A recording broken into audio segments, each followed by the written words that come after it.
Jérémie, chapitre 38. Shéphatia, fils de Mathan, Guédalia, fils de Pashur, Jucal, fils de Shélémia, et Pashur, fils de Malkija, entendirent les paroles que Jérémie adressait à tout le peuple, en disant : Ainsi parle l'Éternel, celui qui restera dans cette ville mourra par l'épée, par la famine ou par la peste. Mais celui qui sortira pour se rendre aux Chaldéens aura la vie sauve, sa vie sera son butin, et il vivra. Ainsi parle l'Éternel, cette ville sera livrée à l'armée du roi de Babylone, qui la prendra.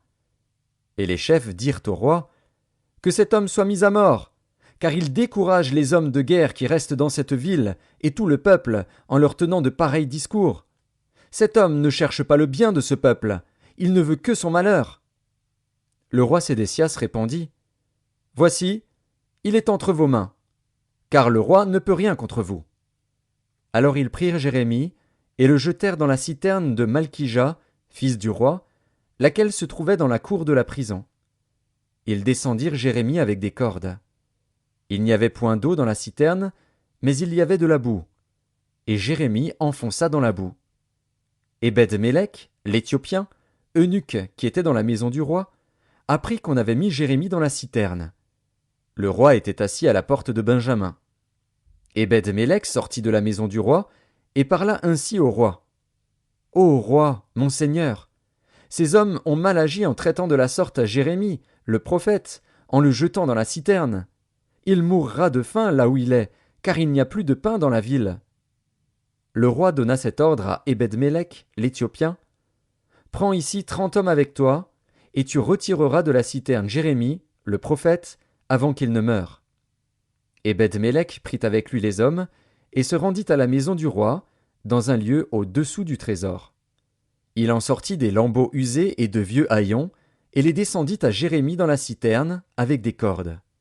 Ebed-Mélec, l'Éthiopien, dit à Jérémie : Mets ces lambeaux usés et ces haillons sous tes aisselles, sous les cordes.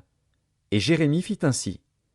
Ils tirèrent Jérémie avec les cordes, et le firent monter hors de la citerne. Jérémie resta dans la cour de la prison. Le roi Sédécias envoya chercher Jérémie, le prophète, et le fit venir auprès de lui dans la 3e entrée de la maison de l'Éternel. Et le roi dit à Jérémie : J'ai une chose à te demander, ne me cache rien. Jérémie répondit à Sédécias : Si je te la dis, ne me feras-tu pas mourir ? Et si je te donne un conseil, tu ne m'écouteras pas. Le roi Sédécias jura secrètement à Jérémie, en disant : L'Éternel est vivant, lui qui nous a donné la vie. Je ne te ferai pas mourir, et je ne te livrerai pas entre les mains de ces hommes qui en veulent à ta vie. Jérémie dit alors à Sédécias : Ainsi parle l'Éternel, le Dieu des armées, le Dieu d'Israël. Si tu vas te rendre au chef du roi de Babylone, tu auras la vie sauve, et cette ville ne sera pas brûlée par le feu. Tu vivras, toi et ta maison. Mais si tu ne te rends pas au chef du roi de Babylone, cette ville sera livrée entre les mains des Chaldéens, qui la brûleront par le feu. Et toi, tu n'échapperas pas à leurs mains. Le roi Sédécias dit à Jérémie : Je crains les Juifs qui ont passé aux Chaldéens. Je crains qu'on ne me livre entre leurs mains et qu'ils ne m'outragent. Jérémie répondit : On ne te livrera pas. Écoute la voix de l'Éternel dans ce que je te dis. Tu t'en trouveras bien et tu auras la vie sauve. Mais si tu refuses de sortir, voici ce que l'Éternel m'a révélé. Toutes les femmes qui restent dans la maison du roi de Juda seront menées au chef du roi de Babylone, et elles diront : Tu as été trompé, dominé par ceux qui t'annonçaient la paix. Et quand tes pieds sont enfoncés dans la boue, ils se retirent. Toutes tes femmes et tes enfants seront menés aux Chaldéens. Et toi, tu n'échapperas pas à leurs mains, tu seras saisi par la main du roi de Babylone, et cette ville sera brûlée par le feu. Sédécias dit à Jérémie : Que personne ne sache rien de ces discours, et tu ne mourras pas.